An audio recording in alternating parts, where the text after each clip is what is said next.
यस्य सर्वे समारंभाः काम संकल्प वर्जिता ज्ञानाग्नि दग्ध कर्माणम तमाहु पंडितम बुद्धाः। जिसके समस्त कार्य कामना और संकल्प से रहित हैं, ऐसे उस ज्ञान रूप अग्नि के द्वारा भस्म हुए कर्मों वाले पुरुष को ज्ञानी जन पंडित कहते हैं। भगवान कहते हैं कि जो अपनी कामनाओं को, इच्छाओं को समाप्त करने लग जाता है वही ज्ञानी है। अपनी आत्मा की अग्नि में इन इच्छाओं को, संकल्पों को जला के भस्म कर दीजिए। हम पंडित किसे कहते हैं? साधारण भाषा में वह पंडित है, वह ज्ञानी है लोगों के अनुसार, जिसको शास्त्रों का ज्ञान है, जो बहुत सारी सूचनाएं एकत्रित करके रखता है, जिसने वेद कंठस्थ किए, जिसने तरह तरह का ज्ञान ले लिया, हम उसे पंडित कहते हैं। जो लॉजिकली कुछ बात बता रहा है, तर्क दे रहा है, बहुत सारे लोगों ने क्या कहा सब उसको याद है, हम उसे पंडित कहते हैं, ज्ञानी कहते हैं। परंतु भगवान श्री कृष्ण किसको ज्ञानी कहते हैं, किसे पंडित कहते हैं? भगवान गीता के इस श्लोक में बताते हैं कि ज्ञानी पंडित वह है जो अपनी आत्मा से जुड़ा हुआ है। जो परमात्मा से जुड़ा हुआ है वही ज्ञानी है। जो आध्यात्मिक है, यानी आत्मा की जिसने स्टडी की है, यात्रा की है, आत्मा को अनुभव में जो लेकर आया है, वही ज्ञानी, वही पंडित। बाहर से शास्त्र आए या न आए, बाहर की इन्फॉर्मेशन पता हो कि ना हो, बाहर की नॉलेज हो या ना हो, परंतु जिसे अपनी आत्मा की नॉलेज है, अपने बारे में पता है, जिसकी इच्छाएं, कामनाएं शून्य हो गईं, त्याग दिया जिसने कामनाओं को, वही ज्ञानी है और वही पंडित है। और जो ज्ञानी होगा वही प्रसन्न भी होगा, ये भी याद रखिए। आनंद उसी के चेहरे पर दिखता है, नूर उसके चेहरे पर दिखेगा जो सब चीज़ों को भीतर से भस्म कर देगा। बाहर से चीज़ भोगेगा भी तो वह जो भोग है वो सिर्फ शरीर का है, वह अंदर से नहीं भोगता, अंदर से उसके प्रति उदासीन रहेगा। चाहे अच्छा भोजन रखिए या सादा रखिए, फीका रखिए, तीखा रखिए, सब बराबर। मन ब्रह्म में लीन, हर समय परमात्मा की शक्ति में जो चढ़ा है, वह ज्ञानी। कामनाएं जब तक दग्ध नहीं हो, जब तक भस्म नहीं हो, जब तक जल ना जाएं, तब तक समझिए मुक्ति नहीं। कहते हैं भगवान शिव साधना में लीन थे, गहरी साधना कर रहे थे।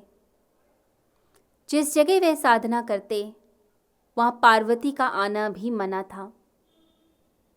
पार्वती माँ भी नहीं आ सकती थी।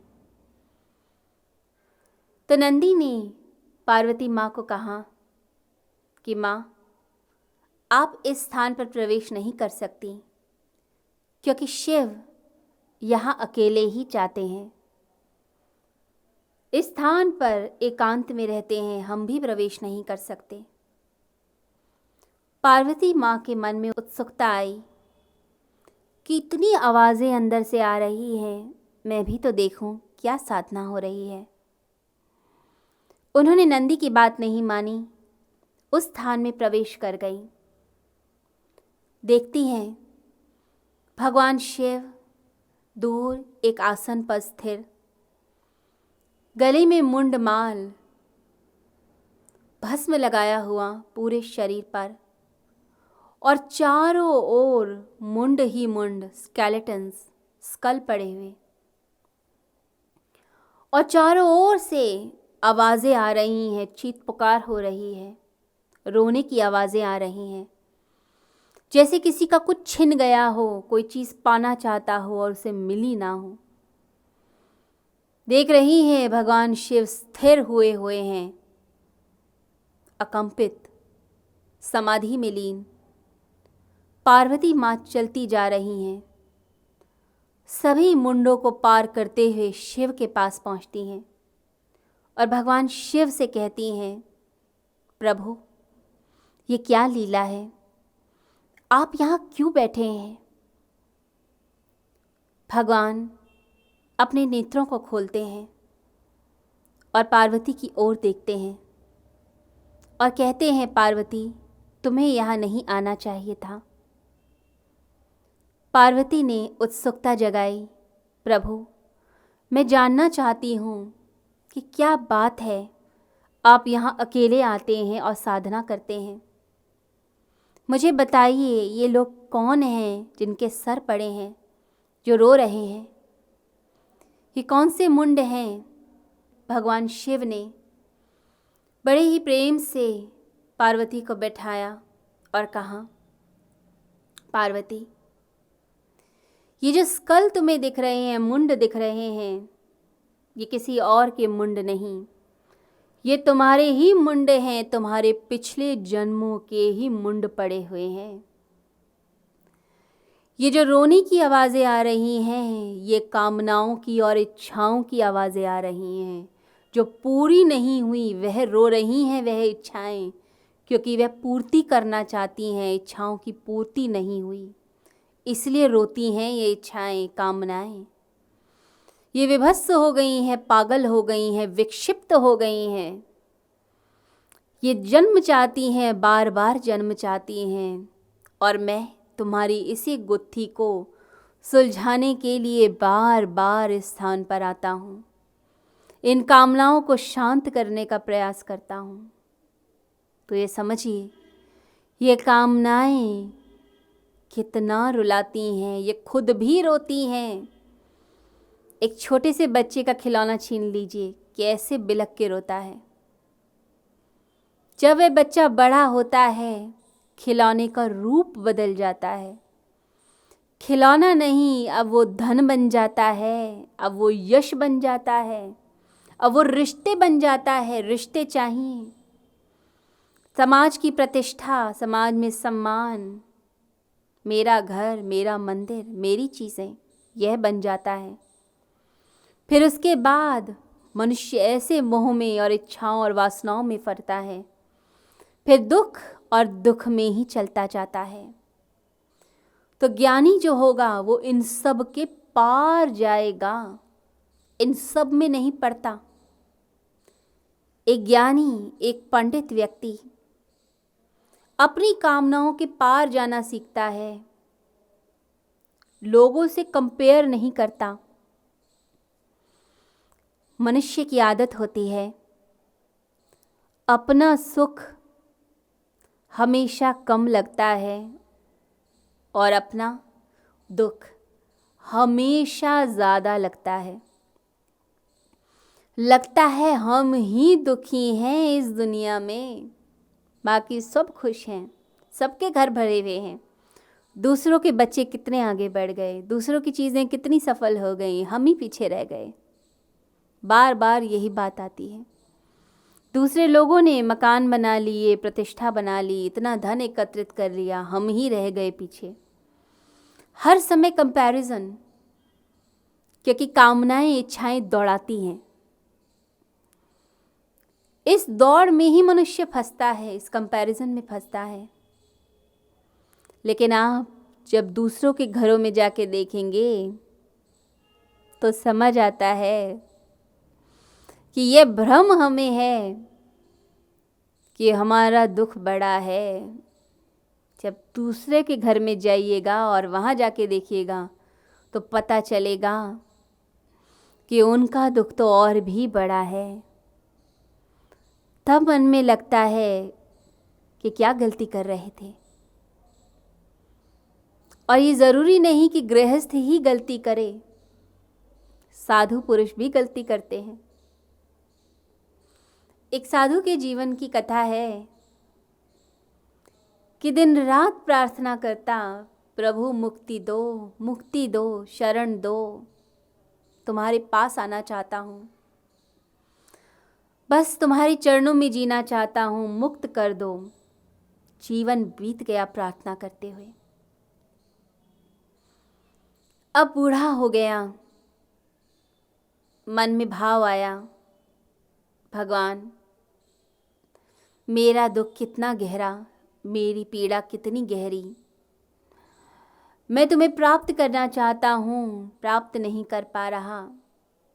भगवान तुम आनंद नहीं दे रहे, शांति नहीं दे रहे, अपने पास नहीं बुला रहे, तो एक काम करो, मेरे दुख इतने हैं, इतनी पीड़ा है, मेरे मन में बेचैनी है, किसी और का दुख मुझे दे दो और मेरे दुख किसी और को दे दो, क्योंकि मुझसे ज़्यादा दुखी तो इस संसार में कोई हो ही नहीं सकता। जितना संकट संघर्ष मैं कर रहा हूँ, दुखी मैं हूँ, इतना तो कोई भी नहीं करता। अब भगवान से अपने दुखों को एक्सचेंज करने की बात करने लगा। करते करते, वार्ता करते करते कब नींद आ गई पता नहीं चला, सो गया। और कई बार ऐसा होता है कि जब हम कुछ सोचते सोचते सोते हैं, वही सपना मन में आने लग जाता है, मन कुछ कहानियाँ बनने लगता है। और कभी कभी तो ऐसा होता है कि सपने हमें ज़्यादा अच्छा समझा देते हैं। सपनों में हमें कीमत भी पता चलती है कि हमारे अपने कौन, किससे हम बहुत प्रेम करते हैं और किससे घृणा करते हैं, ये भी सपनों में पता चल जाता है। क्योंकि अपनों से बिछड़ने का गम कई बार आता है और लोग रोने लग जाते हैं सपनों में। जिसे हम ज़्यादा चाहते हैं, उसके पास रहना चाहते हैं, उसी की बातें मन में घूमती हैं। तो वह जो साधु था, वो भी रोते रोते सो गया। भगवान मेरा दुख बड़ा, इतना बड़ा दुख है, किसी और को ही दे दो, उनके दुख मुझे दे दो। अब सपना आया कि भगवान ने आकाशवाणी की उस नगर में कि सभी लोग एकत्रित हो जाएं, अपने दुखों की गठरी बांधें और बांधकर सेंट्रल हॉल में आ जाएं। जो वहाँ का कम्युनिटी हॉल है, कम्युनिटी सेंटर है, वहाँ पर सब आ जाएं। अब पूरे नगर के लोगों ने क्या किया, अपने दुखों की गठरी बांधनी शुरू कर दी। सब गठरियाँ बांध रहे हैं। साधु को भी आवाज़ आ रही है। अब साधु ने सोचा, बड़ा अच्छा मौका है, मैं तो यही चाहता था, चलो अपनी गठरी बांधी जाए। गठरी बांधी, कंधे पर लटकाई और चल पड़ा। सब भाग रहे हैं तेजी से। भगवान ने कहा कि बस इतने बजे तक पहुंच जाना है। सब एकत्रित हो गए सेंट्रल हॉल में। अब भगवान ने आवाज़ दी, सभी दीवार की एक तरफ एकत्रित हों और दूसरी दीवार की तरफ देखें जहाँ खूंटियाँ टंगी हैं, और वहाँ जाकर अपनी खूंटियों पर अपनी गठरी टांग दें। अब सभी भागे गठरी टांगने के लिए, क्योंकि खूंटियाँ कम थी और गठरियाँ ज़्यादा। सभी को खूंटियाँ चाहिए थी, भाग कर गए, गठरियाँ टांग दी। अब गठरियों में से जैसे टांगी, सभी के दुख बाहर झांकने लग गए। किसी की बहुत बड़ी, किसी की बहुत छोटी, और दुख बाहर झांक रहे हैं। अब भगवान ने आकाशवाणी की कि अब सभी लोग तेजी से भागकर जाएं और जिसे जो गठरी चाहिए उठा लें। स्वतंत्रता है, कोई भी दुख उठा लें, किसी का भी उठा सकते हैं, अपना भी उठा सकते हैं। अब जितने लोग थे, सबने एक दूसरे की ओर देखा और बड़ी तेजी के साथ भागे गठरियों की ओर। साधु भी भागा। साधु देख रहा है दूर से भागते हुए कि मैं तो सोचता था मेरी गठरी सबसे बड़ी होगी, यहाँ तो बाकी लोगों की गठरियाँ बहुत बड़ी बड़ी दिख रही हैं। किसी का दुख बीमारी का झांक रहा है, किसी का कैंसर का झांक रहा है, किसी का फाइनेंशियल प्रॉब्लम का झांक रहा है, किसी का बेटा चला गया है उसका दुख झांक रहा है। इतनी बड़ी बड़ी पीड़ाएं झांक रही हैं। साधु भागा घबरा कर कि कहीं कोई मेरी गठरी ही ना उठा ले जाए।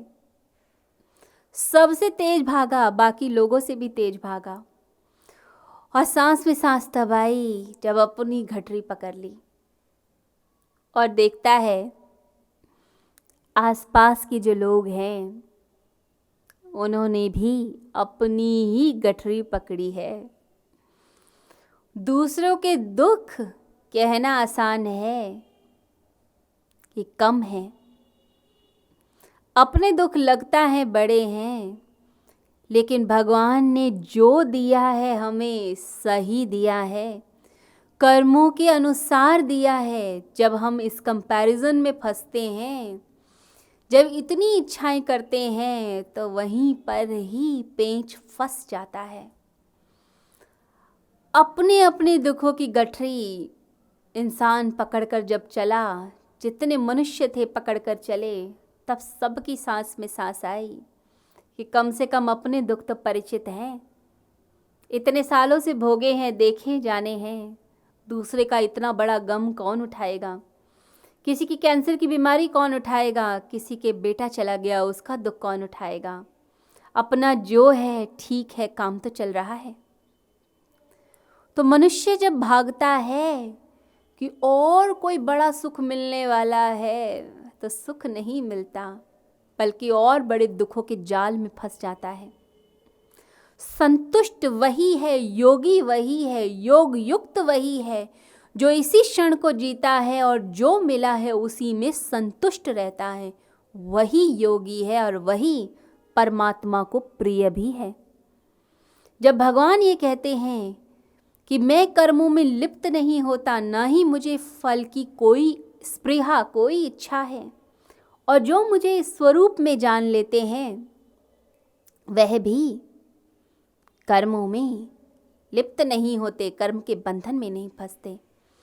तो भगवान यह बताने का प्रयास करते हैं कि जैसे मैं कर रहा हूँ, मैं संतुष्ट हूँ हर क्षण में, तुम भी रहो, तो तुम भी उतने ही आनंद में हो जाओगे जितने आनंद में मैं रहता हूँ। मैं भी आनंद स्वरूप हूँ, तुम भी बन जाओ। तो इच्छाओं को, संकल्पों को, इनको जला दो ज्ञान की अग्नि में, शुद्ध हो जाओ, वासनाओं के जाल से ऊपर उठ जाओ। और जो यह कर लेगा वही ज्ञानी कहलाएगा, वही पंडित कहलाएगा, वही मोक्ष की प्राप्ति करेगा। रिंझाई से किसी ने पूछा, एक जैन फकीर, कि कैसे जाने कि तुम्हें परमात्मा मिल गया है? तो उसने कहा, मेरे उठने बैठने को देखो, मेरे बोलने को देखो, मेरे कर्मों को देखो, मेरी आँखों में देखो कि आँखें सत्य बोलती हैं। आँखें कभी भी झूठ नहीं बोलती। यदि किसी की आत्मा में झांकना है, उसके मन में क्या चल रहा है, तो उसकी आँखें आप देख लीजिए। आँखों में यदि निर्मलता है तो व्यक्ति का चित्त, उसका मन निर्मल है, पता चल जाता है। तो आनंद में, शांति में वही जिएगा जो हर समय संतुष्ट, आत्मन्येवात्मना तुष्टा, अपनी आत्मा में जो संतुष्ट है वही योगी। और ऐसा योगी हम सभी को बनना है। गीता यही संदेश देती है मानव जाति को कि योगी बनो, इसलिए हर अध्याय योग है। कोई विषाद योग, कोई भक्ति योग, कोई ज्ञान योग, कोई ज्ञान कर्म संन्यास योग। ये सब योग क्यों? क्योंकि सारे अध्याय परमात्मा से जोड़ रहे हैं और ये आत्मा परमात्मा में लीन हो जाए, यही श्री कृष्ण का प्रयास है और यही सभी संतों का भी प्रयास है। जो भी श्री कृष्ण की वाणी बोल रहे हैं या सुन रहे हैं, उनके ऊपर परमात्मा की ही कृपा हो रही होती है। इसे भगवान श्री कृष्ण की यह जो गीता है ये मोक्ष देती है, मुक्ति देती है। इसके एक एक वचन को सुनिए, मनन कीजिए, इसको अपने भीतर स्थिर कीजिए, निष्काम कर्म कीजिए। भगवान बार बार गीता में बोलते हैं निष्काम कर्म करो, निष्काम कर्म करो। इसी कर्म को करते हुए सत्य को प्रतिष्ठित करो अपने भीतर, अंतःकरण को शुद्ध करो। और अंतःकरण जैसे जैसे शुद्ध हो जाएगा फिर अपने आप ही मन परमात्मा में लीन होगा,